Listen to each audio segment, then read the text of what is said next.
I've got no card today. No card? Oh, Here, wait. No, I can hold your No, card. I'll hold this card. Okay. That's me.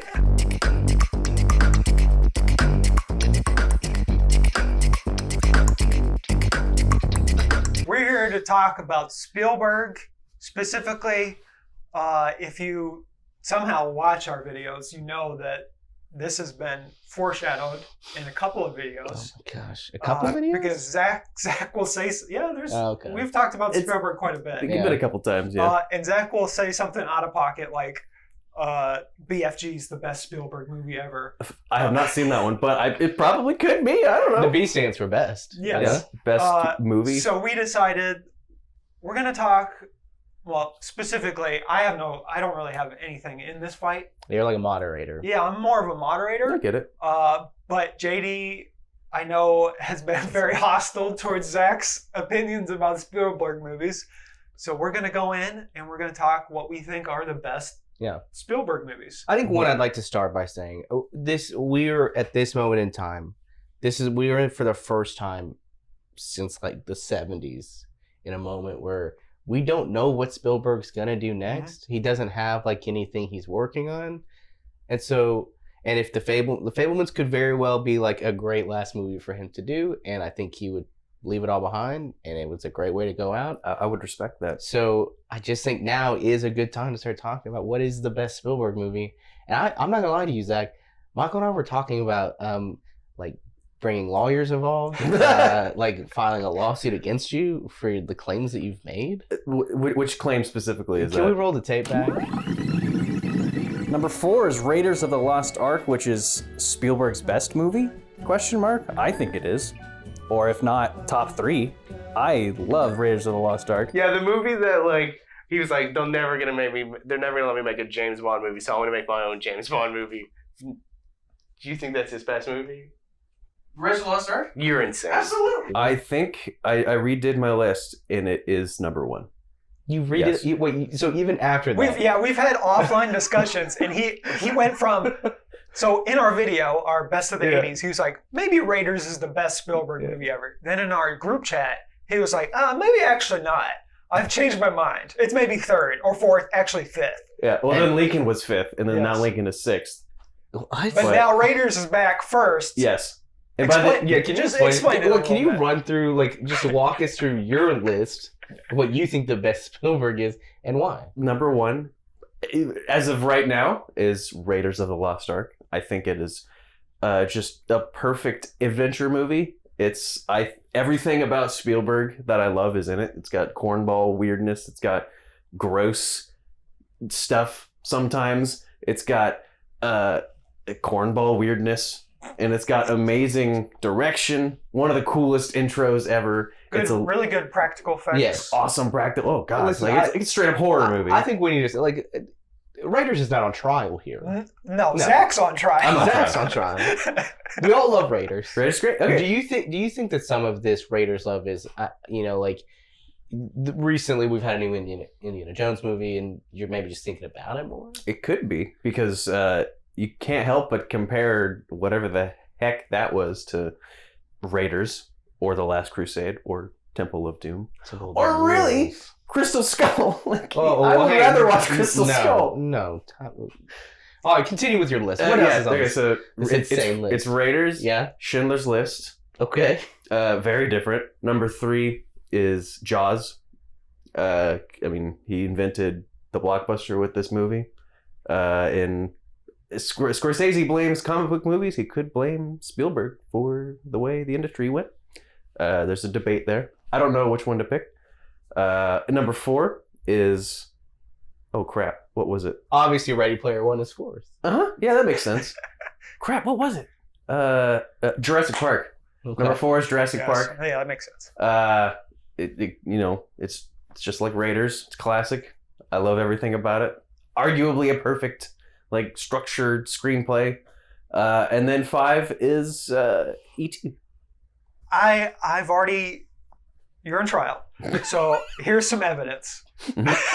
Let's hear it. All of these movies on the list are great. Yeah. Most people would put in the top 5 or 10 Spielberg movies. It's the way in which you rank them That's that is the weird. problem. Because and also I think your list is very early Spielberg. It is. It's almost exclusively. It's heavy. It's early. heavy Yeah. early. Like Schindler's probably mid. Not like the new, Yeah, the new yeah, mid, yeah. middle Spielberg. But Schindler is a transition. yes, Yeah. big time. Because he would go from Goofy movie after Schindler, he would go He directed the Goofy do a little movie. Goofy. He'd do a little Goofy blockbuster, Yeah. and then he'd do a serious movie. Yeah. Because 97 he had Amistad, Mhm. and then And Lost World. Lost same World. year. and Lost Same year. World. He yeah, does a so- lot of those double years. And Yeah. so That's that's why interesting. for my list, for my top 5, I've got 2 doubles, I think, on there. I think that's fair since that's what he does anyways. Mhm. And I just don't know how you're not putting Jaws and E.T. at number 1. I haven't watched E.T. in a very, very, very long time. I've seen Jaws the most recently. Go watch Right. E.T. and you're going to like All right, I'm Right. sure. do yeah. your list, So- and then we'll talk a little more. You got Jaws. I think Jaws is one of my favorite movies. It is a perfect movie. It's It is. perfectly structured. I mean, halfway through, and they're like on the like. It's insane how like precise that movie is, and how insane it is that it works after all the circumstances. It's a perfect storm of he kind of just did it by accident. It's crazy how rewatchable the movie is. Yeah. You know what's going to happen Exactly. at the end, but yet you still rewatch Yeah. it. And it has just like my argument against Raiders even being like on the top 5 Oh, is that Jaws and E.T. they have these moments that are so beautiful and so quiet. Like there's a scene in Jaws where the little boy is like kind of doing he's copying Brody, and it's so wonderful. It's so beautiful. And I'd say Raiders has one of those, but it doesn't pay off until, not to spoil too much, until Dial of Destiny. But you got E.T., which is like everyone just taught. I mean, like Williams, Spielberg, like everyone is just hitting home runs the whole time. The last 20, 30 minutes Yeah. can just play as like a silent film. Yeah. It's like saccharine sweet. And it's so beautiful. Yeah. And not only that, so he invents the blockbuster.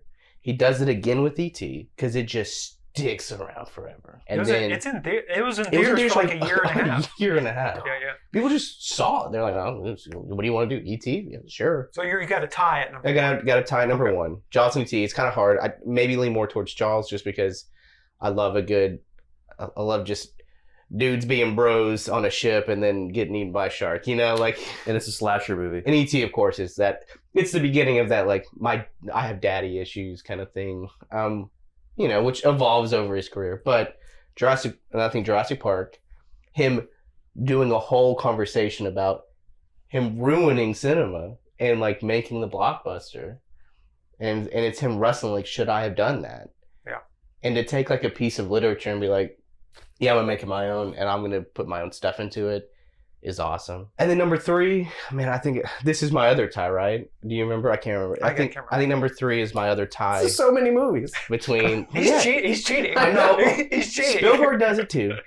So I think my number 3 is his what may be. I mean, Schindler's and Jurassic Park were like the like ultimate year, but like he keeps trying to do it and then finally cracks it again with Minority Report and Catch Me If You Can. I Yes. do love both. of those Like, movies. They're 2 very different movies, Mhm. but they're both very dark And very unbelievably entertaining. and they're Like, so good. oh my and God. they look so awesome. And it's him working with like someone who was a huge star at the time and someone who was going to be a huge star. And it's just kind of fun to go back and forth and look at those movies, and compare them. I think 4. It's crazy that We were just at 4. 1, 2, 3, 4. Is this number 6? No, this is number 4 on the list because, and I think, can we put Hook on the? No. Oh, No. boy. No. Yeah, so 4 I think would be Schindler's, and then wrap it up with 5. I'd say The Fabelmans. I think that's Bold. I think that's gonna be a movie that like the more I think about it, the more I watch it, and you haven't seen it yet. Yeah. highly recommend. I think the way that he did this thing where he's like, you know what, it's finally time. I'm finally gonna do this at a time when like every director is like, Yeah, that's the I weird want to thing. make like a childhood thing, like, Yeah. and like, or is it Alfonso like wants to do it, but it's like more his like family story, and like Kenneth Branagh's is like, I want to make mine in black and white, and like I didn't know we needed a Kenneth Branagh origin story. And Spielberg, he's just like, no, I love making movies. This is like ingrained into me. It's a lot to me like Catch Me If You Can, in that like on the surface it seems very nice, very pure. Oh, this kid loves movies, but then some dark stuff is really there, and I think it'll be like, I would be perfectly okay if he just walked away and never did anything again. So Raiders isn't anywhere on your list. No. Oh my God. I think Raiders is great. But it's like everything that's great about movies in one movie. I love Raiders. I love Temple of Doom. I'm a Temple of Doom defender, if anything. There are definitely some problematic things in all of those movies, but like, you remember when Indiana Jones and his dad both sleep with the same lady? It's played as a joke too. Like, wild. The Indiana Jones movies got ruined by Crystal Skull and Dial of Destiny. Yeah. I don't hold the first three in reverence anymore because of what has happened. Yeah. that's with the Matrix for me. Yes, a lot of people with the Matrix. But also with E.T. as a kid, I watched it so much that it lost its luster. So there are very much things that can happen. I understand the importance. I remember loving E.T. as a kid. One of my first memories of watching a movie is the whole quarantine scene in E.T. And it's still in my brain. I can still see it. Yeah. But I've watched it so much that now I'm just like, I know some movies you can watch forever. But with E.T., it feels like there's only a certain point you can watch it. Yeah. So for me, one of the movies that I think Spielberg has done that I could watch over and over again and never lose anything is Jurassic Park. Yeah. And it's just because it feels so not Spielberg. I think so too. Everyone talks now about it's got that Amblin vibe. It's got the Amblin vibe, and it's that they're referring to your E.T.s, your Goonies, your Back to the Future, like all the Poltergeist, all of that. And you're right. Jurassic Park is fun, and doesn't feel like. You remember being a kid? Yeah, exactly. Remember when you rode your bike? It's him. Like, we've had enough of his. Almost all of his filmography is him dealing with his issues. Yeah. And so it was fun to finally get a movie where he's just like, these are dinosaurs. This is dino DNA. Yeah. Dino DNA. Dino DNA. I think Jurassic Park may be his best, but also I think we need to separate that his blockbusters are different type of movies from his like dramas. Yeah. And so it's hard to say what his best is, because I think about Munich and I think about how powerful that movie is. But if you're trying to compare Munich with Jurassic Park, you just can't. They're two different types of movies. And I think there's definitely, like we said, like transitioning, that it's like there is clear like moments of his career. Like when, he starts, when he's still huge, and then when he kind of becomes the biggest and he's doing DreamWorks stuff, and he kind of like, he goes back and forth, like he kind of teeter-totters. And then now we're obviously in his, I think Crystal Skull was a very like line in the sand. Yeah. Okay, I'm not doing this kind of stuff anymore. He's like, I got to wrap this career up. I'm kind of in my grandpa phase. Nothing wrong with being a grandpa. I mean, like I do think that like The Post is solid. Lincoln is solid. Lincoln's amazing. Listen, I saw that movie 4 times in theaters. That is insane. And I was like, he owes me a Christmas card. Yeah. Like, I kept that movie in the box office. Single-handedly. And I'll say, like, as goofy and silly as Ready Player One is, it's knowing that he is the one doing it makes it a little bit more tolerable. That he is, like Jurassic Park, taking something and wrestling with, like, it's crazy that I made a lot of this stuff. I think AI is like, if there's an underrated Spielberg movie, it's AI. Yeah. Because obviously it was not marketed correctly. It's one of those movies you can't really market correctly because it has like 3 distinct acts that are different from each other. And when a movie is like that, like, whereas Minority Report, it's a through line. Yeah. But AI is just like distinctly different movie. And he kind of had to finish it without Kubrick. So it doesn't hold up to what people would think a Kubrick Spielberg movie would be, but the height of Haley Joel Osment just crushing it, and Jude Law, Jude Law, too. Like, oh man, and a whole great cast in the whole thing. So it's a good movie. For me personally, I think I lost the connection with Spielberg movies. Yeah. And I don't know if that comes with getting older or me being just like full on into Scorsese movies. And like, I don't want to pit them against each other because absolutely they're friends. Please don't. They're bros. They're really good friends. But a Scorsese movie and being a fan of Scorsese is far different from being a Spielberg fan. Yeah. You can obviously be both. But for me, I tend to lean towards more Scorsese. But that's what's interesting about both of them is right now they're in that. I mean, I think Spielberg's a little younger than Scorsese, but Scorsese and Spielberg right now are like the not peak of their career, but what's the word? The Twilight. Twilight of their career, where they're calming down, and everyone, like every single person in the industry, is like, these are the greatest living directors, the both of them, and where are they going? Like Scorsese has a couple ideas, and then Spielberg's like, silent. I do think. I think, unfortunately, Spielberg's output is just so much more than Scorsese's too. That of course, like the more quantity of something, the quality is not always going to be to par as well. But I do also like we're not going to rate all those movies, but like even like the way that he produced becomes like so iconic. Like I mean, his name is tied to Back to the Future, The Goonies, Poltergeist. But it's also tied to Transformers.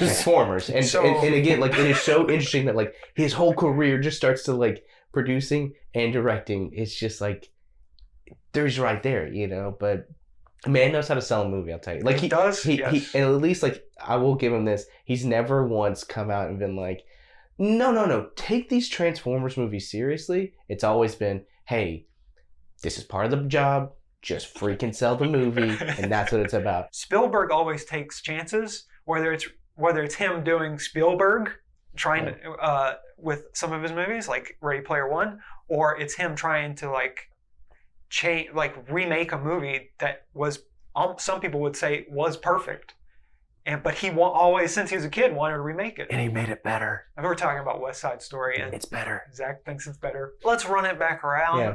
I think. Am I going to prison? Yeah. Well, yes, you are going to prison. You've been tried and sentenced. It's fine to like Raiders as his best. Yep. It's fine to have a tie. And have 10 movies in the top 5. But that's the greatness of like directors who have a lot of output, is because if you're a fan, you have enough things to choose from. Yeah. And he's got his eras, you know, just like Taylor Swift. He's got his eras. Is Spielberg the Taylor Swift of movies? He is. I would not say that, but I'm sure he would like that. He definitely has had a career where he started fighting against everyone, similar to Taylor. You know, she started country and then had to prove herself as a pop star. He had started with Duel in like TV movies and had to prove that he could make a movie. I actually figured it out. Okay. George Lucas is the Taylor Swift of movies, because much like Taylor going back and tweaking her old work, Lucas also is doing that. But people prefer her remakes. That's true. Whereas Lucas gets... She's got a reason to, you know.